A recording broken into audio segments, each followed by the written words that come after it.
the Green Hornet.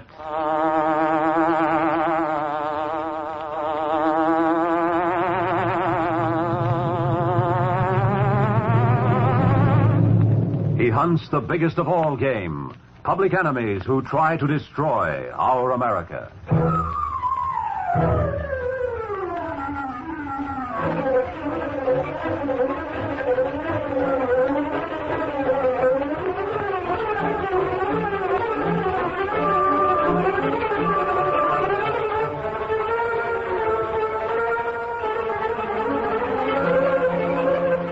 With his faithful Filipino valet Kato, Britt Reid, daring young publisher, matches wits with racketeers and saboteurs, risking his life that criminals and enemy spies will feel the weight of the law by the sting of the Green Hornet.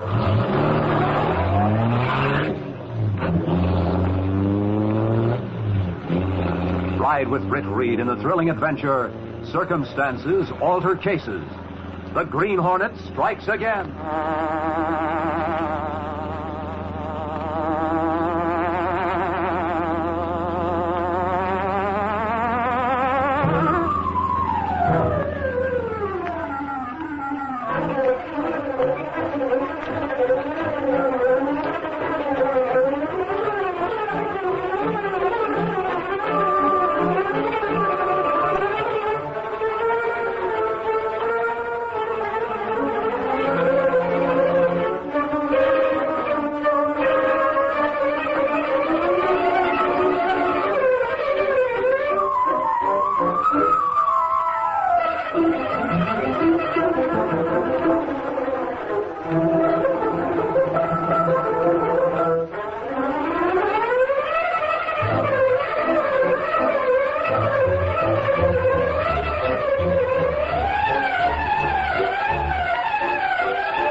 Maynard Kenton, state's prosecuting attorney, smiled grimly to himself as he drove his heavy car along the boulevard toward the residential section of the city one evening.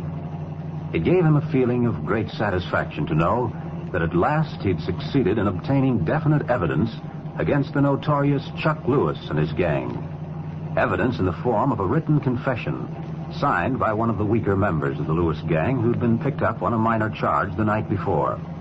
This confession, which even now reposed in the safe at Kenton's office, would restore the public's confidence in him and be the means of putting Lewis and his henchmen behind bars once and for all. All the tricks known to Lewis's bunch of shyster lawyers can't circumvent the facts and names given in that confession. At last I'll have that Chuck Lewis right where I... Well, that car behind is certainly closing in fast. I'd better give it plenty of room to pass. He's crowding me over. I have to pull out of the way.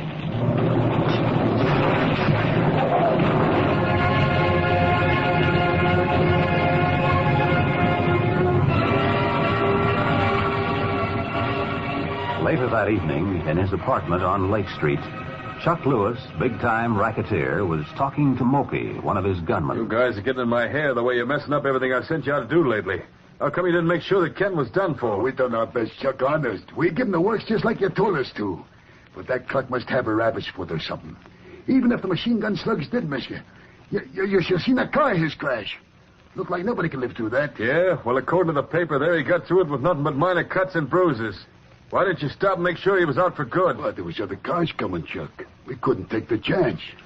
Holy mackerel, you don't want I should get took in like Slick, do you? Okay, forget it. Talking about him. Who's him, Chuck? Slick, you dope. Oh. I got a tip off my stoolie around headquarters that Slick blew his top and signed a confession, putting a finger on all of us.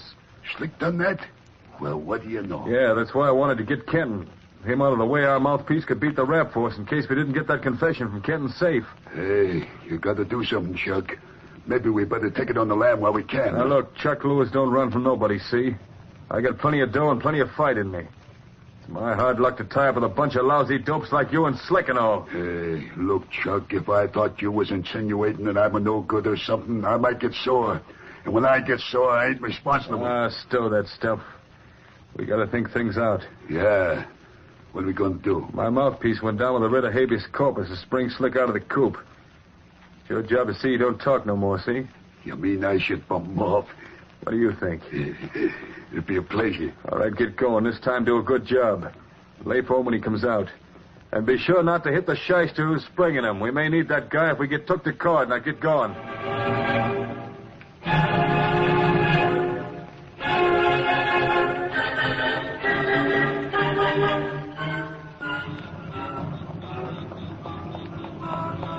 Well, Slick, you're out on bail. I guess Chuck will be waiting to talk to you. Look, Phelps, I gotta hide out. Chuck had you get me out because he knows that... He'll rub me out. That's what he'll do. But I couldn't help it. They made me do it. They made me. Yeah, maybe so. But you shouldn't have let yourself be picked up in the first place. Look, here comes Mopey to meet us. Mopey? Hey, he ain't beating me for no good. You don't look so good. Ain't you feeling well? I'm okay. Hey, look, Phelps, I want to talk to Slick. You better hoof it on down the street alone, see? Now, see here, Mopey. Things are bad enough without making them worse by starting talking. Look, I'm getting sore, see? And when I get all sore... All right. I'm leaving. Hey, what's the idea? You and me is going to take a little walk, Slick. Right up that alley. Oh, no, we ain't. I know what you come for, and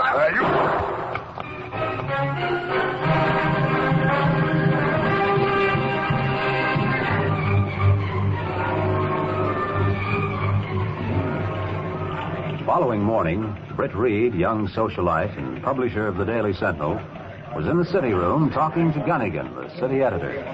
I'll leave it to you, Gunnigan. Do what you think's best. Well, that stuff on Chuck Lewis's gang is pretty hot, Chief. Hot enough to shove the war news off the front page, almost. There's no doubt Kenton was attacked with some of the Lewis mob. Of course, it's quite evident they killed the fellow who was let out on bail. I understand Kenton stated he already has evidence enough to convict the whole gang. That's right. I sent Lowry over to try to get an interview with Kenton, and Mike Axford went down to headquarters to pick up what he can there. I expect Kenton's planning to have the gang rounded up before the day's over. Well, keep the boys on the job, Gunnigan. Maybe we can get a scoop on what happened. Seems to me that Kenton must have a clear-cut case against them this time. And I want the Sentinel to be the first on the street with the news of Chuck Lewis's arrest.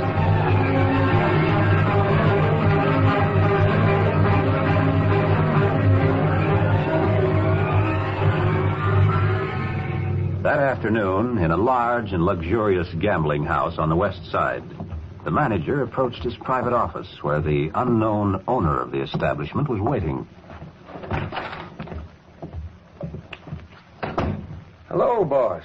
You ain't been around lately. Hi, Sharky. I have so many rackets to take care of, I leave the running of this dump to you. You're one of the few guys I can trust. Yeah, thanks, boss. How things going? I swear. Taste's been plenty good lately. Good.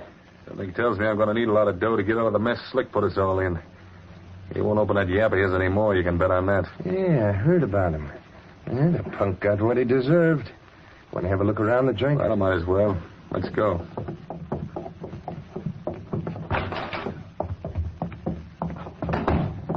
Got a big crowd of suckers here, considering it's afternoon. It looks like the dice table's in favor today. Let's have a look. Snake eyes again. Doggone. Rotten luck, fella. Luck's against you today. Another try to change your luck? No, that's all. You owe the table quite a bit, fella. I know. I'll have to see Sharky. What's the beef? Something wrong? Yeah, boss. I'd like to talk to you in your office, Sharky. Yeah, it's no use, Kenton. You're in a hole now for several thousand. I won't take any more IOUs from you. But listen, Sharky, Hey, Sharky, give me a minute. Yeah, wait a second, Kenton. What do you want, Chuck? Didn't I hear you call that young guy by the name of Kenton? Yeah, that's his name. Paul Kenton. Why? Call him over. Hey, Kenton. Come here. You called me, Sharky? Yeah. I want you to meet... Don't mind the introductions. You don't know me, and it's better that way. Kenton, that's the name of the state prosecuting attorney. He's my father. Oh, is that so? Well, imagine that. You seem to be having a little hard luck there. Yes, but maybe if I had a chance, my luck would change. Oh, well, Why don't you give Sharky your IOUs and keep on playing? Yeah, he's in the hole now for So what? He's good for it. Give the kid a break, Sharky. Yeah, you say so. I do say so. Okay. Go ahead, Kenton. Thanks. All I need is a chance to win back what I lost. I can do that, I know. Hey, Chuck, what's the idea? We can't get Kid's anywhere. old man is the one who's about to put the bee on all of us, get it? Ah, so that's it. Yeah, that's it. All right. Make sure he don't win. In fact, I want him to lose heavy. Plenty heavy. Maybe old man Ken won't hold a winning hand after all in this deal. Before we're through with that son of his. Sharky, meeting that kid here this way is the best break I've had in a long, long time. Give him the works. Then we'll put the screws on old man Kenton in a big way.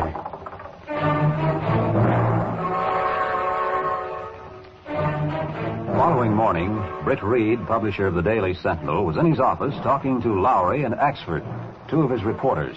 I called both of you up here because there's something that needs a little explaining. You mean about the Lewis case, Chief? Yes. Sure, and it's as much of a puzzle to the cops and to us as it is to you, Reid. Well, Gunnigan tells me that yesterday Kenton told you in an interview, Lowry, that he had damning evidence against this Chuck Lewis and his gang. That's right. He did say so. Sure, and down the headquarters, they were all set to pick up the mob whenever Kenton gave them the word. That they were. Well, how can this headline in the Clarion be explained, I wonder? It says Kenton refuses to move against Lewis' gang for lack of evidence. Indicates intention to resign from office. Certainly changed overnight. That he did. Maybe they threatened him, Reid. Maynard Kenton isn't a man who's easily frightened, Axford. He's been a tough prosecutor up to now. Well, he was mad as the devil when I talked to him yesterday, Chief. Said he'd see it through if he had to round him up all by himself. Now he's backing down for some reason. Ah, you can't believe everything you read in that Clarion. That you can't. Well, though the Clarion's an opposition paper, Axford, it's still reliable. Anyway, we've checked the news and found it all to be true. Yeah, it's true, all right.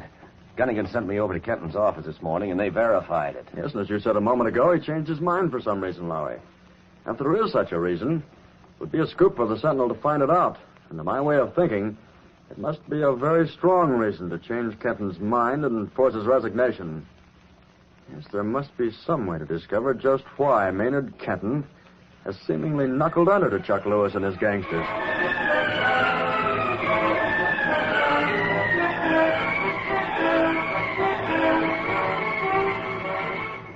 Later that evening, Britt Reid left the Sentinel building and went to his apartment, where Kato, his faithful Filipino valet, and the only person knowing his identity as the Green Hornet, was waiting. You're very thoughtful tonight, Mr. Britt. I'm thinking about Maynard Kenton, Kato. Well, I read about him in the paper. Very strange he not arrest a gangster. Whatever the reason is that made him change his mind, it must have come up since yesterday. Men like him not often scared into changing mind. Last night's papers say he have good evidence against Lewis. That's right, he said so himself. I'd like to discover what made him back down. It's not easy to investigate state's prosecuting attorney except by unusual means, Mr. Britt. You're not throwing out a hint by any chance, are you, Kato? If hint not strong enough, perhaps better to openly suggest it. We'll act on your suggestion, Kato. I know you're about to recommend an investigation by the Green Hornet. Black Beauty not been used for several nights. In need of exercise, perhaps. All right, Kato. We'll take the Black Beauty out tonight. Get the mask and gas gun. We need a scoop for the morning edition of the Sentinel. And it won't be the first time the Green Hornet has supplied such a scoop and at the same time seen to it that justice has been served. Come on, Kato. We'll make our plans on the way. Stepping through a secret panel in the rear of a closet in his bedroom, Britt Reid and Kato went along a narrow passageway built within the walls of the apartment house itself. This passage led to an adjoining building which fronted on a dark side street. Though supposedly abandoned, this building served as the hiding place for the sleek, superpowered Black Beauty, streamlined car of the Green Hornet. Britt Reid pressed a button. The great car roared into life. A section of the wall in front raised automatically, then closed as the gleaming Black Beauty sped into the dark.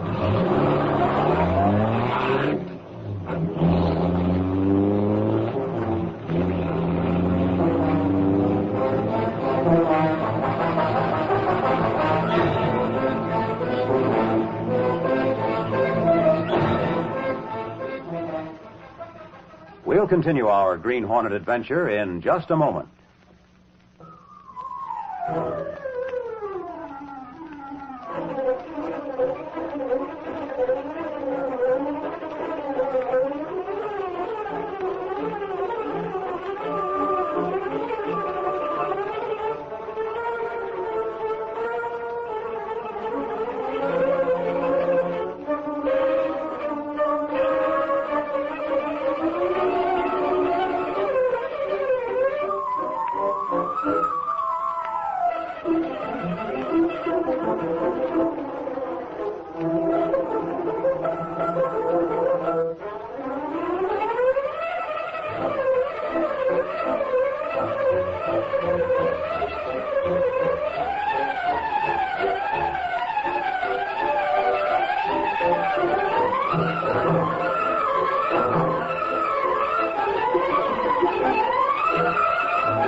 Now to continue our story. Driving the Black Beauty through the streets of the city, Britt Reid and Kato discussed their plans. What do we do first, Mr. Britt? I think the first thing to do is for the Green Hornet to pay a visit to Maynard Kenton at his home, Kato. I understand he's confined there since his accident yesterday. You think he talked to one who is known as notorious criminal, such as Green Hornet? That remains to be seen, Kato. I hope to learn something there that will put me on the right track. Those gangsters are guilty of racketeering and of murder. If Kenton still has the evidence he's supposed to have had yesterday, I want to know about it. Step on it, Kato. The Green Hornet has a lot to do before the night's over.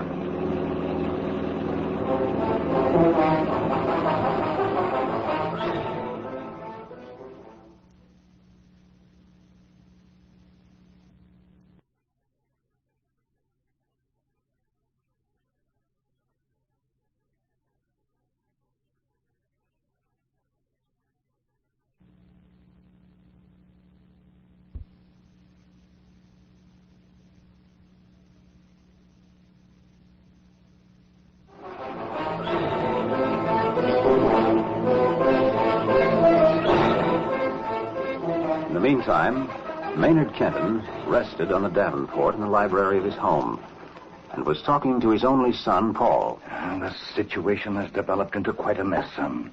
Quite a mess indeed. I don't know what to say, Dad. I had no idea Lewis owned that gambling place. I begin to see now that the whole thing was a put-up job, though I'm really to blame for going there. Oh, no. No, son. I don't blame you. I'm the one who is to blame. I should have known what you were doing with your time. I failed you when you needed a father's advice most. Now I must pay the price for that neglect. Dad, you can't do this to yourself. Giving up everything just to cover up for me. Let me take the disgrace. You have a duty to perform for the state. Go through with it, Dad. No, son. I can't let it be known that you have gambling debts amounting to many thousands of dollars, even though I feel those crooks definitely set out to get you into such a spot. This is the only way. But you had strong evidence against them, Dad. Why not go ahead and use it? Forget about me. Paul, you're all I have. Your future means more to me than mine. I moved that confession from the office safe to a safe deposit box. Then I said it was missing. As long as I keep it, those killers won't do us bodily harm, at least. But I can't use it against them and involve you. I won't. How did you find out, Dad? Lewis sent his lawyer here today. He showed me the IOUs which you had signed. Then he took them back to Lewis. If we could get hold of them, all this would be unnecessary. You're resigning and all. Getting them from Lewis would be impossible, son. You'd better forget about that. Well, I've thought of a plan that may work, but just forget that I said anything, Dad, and don't worry. Paul, if I had it to do over again, you and I would be the best of pals. Well, it's rather late to think of that, I guess. Maybe not, Dad. I'll run along now. See you later. All right, son. I wonder where the boy's going. He was standing near my desk there. I wonder... He spoke of a plan. I look in here and... No, it's gone. My gun is gone. Paul intends to kill Lewis with his own hand.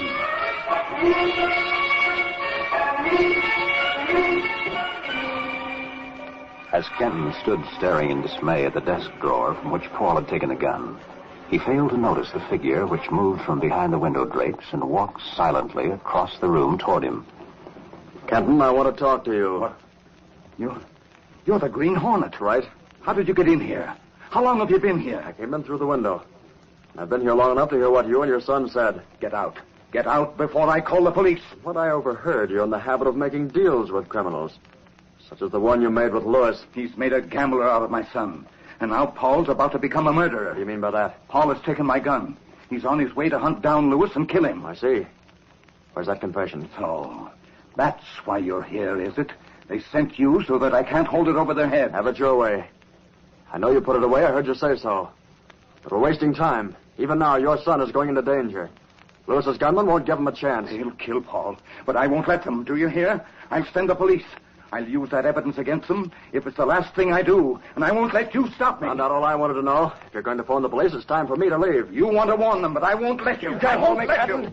Call the police if you intend to, but I'm leaving right now. Come back! Come back! Operator! Get the police quick. Send them to 410 West Drive. It's a gambling den. This is Maynard Kenton. They have my son. Lewis and his gangsters have my son.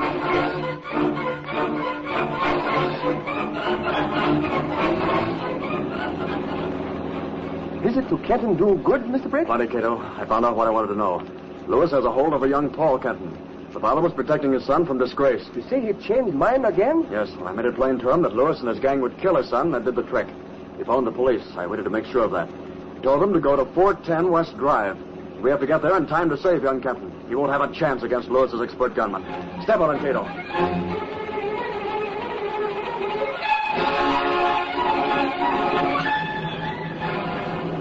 So Kenton has changed his mind again, eh, Sarge? Sure. He must have found the missing evidence. He said something about Lewis and his bunch holding young Kenton. They must have knew the old man was going to move against them. Sure, and I hope they haven't scrammed by the time we get there, Sarge. Say, I hope you got more men coming. There'll be plenty of our boys there to handle Lewis and his mob, if they don't beat it first. Say, what was it you said about the Green Hornet, Sarge? Kenton told the operator to tell us the Green Hornet was on the way to warn Lewis. I was afraid that Spalpeen was mixed up with that murdering bunch. Sure, and it'll be a headline news if we get that mob, including the Hornet. Glory be. Think of what a commotion that would make in the city. Don't crow until they're caught, expert. That Hornet is a mean one to deal with, much less to catch. And if he gets there in time to tip off Lewis, they might do away with young Kenton and take it on the lam. Get a move on, Cassidy. Hurry up.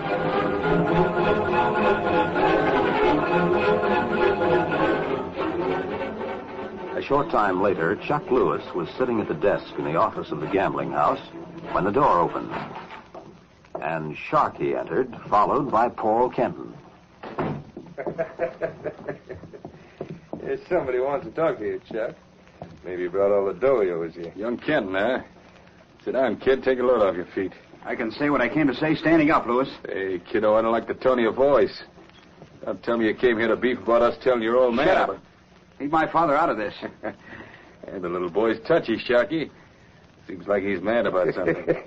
Yeah. Got his mug all screwed up like a kid who had his candy took from him. You dirty rats. I know now those dice were probably loaded.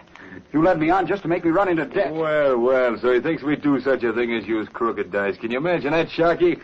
I ought to get offended at that, I guess. Ain't it awful when kids like that don't know the difference between marbles and dice? Listen, you laugh out of the other side of your face when I... Frisk him, Sharky. Get away from me. Hey, look, Chuck. A real gun. He don't play fair. His gun's loaded, too, just like our dice. Trying to play soldier, huh? Well, maybe you'll end up being a target, you young fool. You don't dare, you low-down crook. Shut your lip. That's all I'm taking from you, you killer. I'm not afraid of you. Hey, slug 'em, boy. I'll show you. Yeah, this cub needs a good lesson. Smack him down, Sharky. Sure, I'll crack his bean for him. Oh, no, you won't, gorilla. Oh, gorilla, huh? We'll try this for size. Yeah, that did it, Sharky. He's out like a light. Open the door and call Moby to drag this monkey out of here. Hey, Moby! Moby, the boss wants it. He's coming, Chuck. Gonna let him have the kid work? Why not? The old man probably don't know he came here anyway. Hey, what do you want, boss? Drag that young dope out of here and get rid of him once for all. He's getting in my hair. Well, get going, you moke. Don't stand there just looking. Hey, pipe down with them names, you. I'm getting sore. When I get sore, Okay, Moby. Sharky didn't mean nothing. Go on, you know what to do. Sure, I know what to do. Do I gotta carry this jerk out all by myself? Oh, you're the strongest one of us all. You can do it. Go ahead. Yeah. That's right, boss. I don't need no help. Wait. Let him alone, you. Well, what do you know? A masked dope telling me what to do. Drop him, I said. Hey, if I get sore, I'll give I heard that one from you before, dope. Holly G knows me, boss. Stop your dumb yapping. That's a Green Hornet. Hornet? Green Hornet? Well, what do you know? What do you want here? I came to transact some business. This gun says I'll do it, too. Yeah, and this gun says you won't. Gee, boss, you missed. I won't miss, though. Shoot him, Moby. Shoot him. Who, me? Oh, sure. Oh, my leg, you shot me. Well, what do you know? Take it, killer. Gas. Hey, Sharky, did you see that? No bullets or nothing. Well, what do you know? Give me that gun, Mopey. Hey, you ain't taking my gun away from me. I want to shoot him, you darn dope. I'm sore. When I get sore, I do this. Good for you, Mopey. Yeah, sure. I slug him a cool when I get sore. Just Well, like maybe that. this will get you over that being sore. No, wait a minute. That gas. Well, what do you know? A gas gun. Now to find those IOUs before the police come. Let's see. Oh, here they are. I'll just take them along and have Kato mail them to young Kenton's father. With the evidence he already has, together with these IOUs, he can move against this gang without any worries.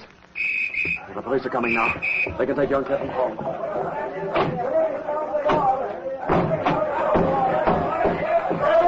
Look at here, will you? Hey, Sarge, that young guy there must be Kenton's son. They knocked him out cold. They ain't doing so well themselves, expert. That's Lewis and his gang, all right. Get him out of here, boys. Come on, let's get on.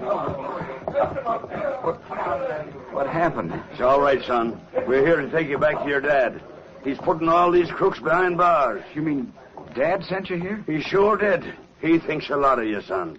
I pity that bunch of killers when he gets them in court. Hey, Sarge, look. Somebody threw papers from the desk drawers all over the floor. Yeah, well, say, there's papers here for evidence. Lots of them. Are there any IOUs there? Nary one, son. That mob wouldn't trust anybody enough to take their IOU. Tell me, did you do all this to them hyenas? No. They hit me and knocked me out. I don't know what happened after that. Gas gun. Hey, cops. For once, you're right, you crook. You'll see cops for a long time to come, too. Hey, Sarge, he mentioned a gas gun. The Hornet must have done all this. Oh, Rippy. I forgot about him. Listen to that. Ain't he the nervy one to hang around watching to see his pals get pinched? It's that sneaking gangster getting away again. The Green Hornet himself. Well, what do you know?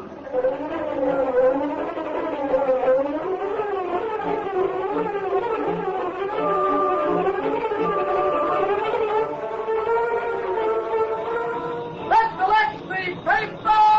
Kent convicts Lewis gang for murder. Green Hornet implicated. Read all about it. Green Hornet still at large. That's the Lexley paper!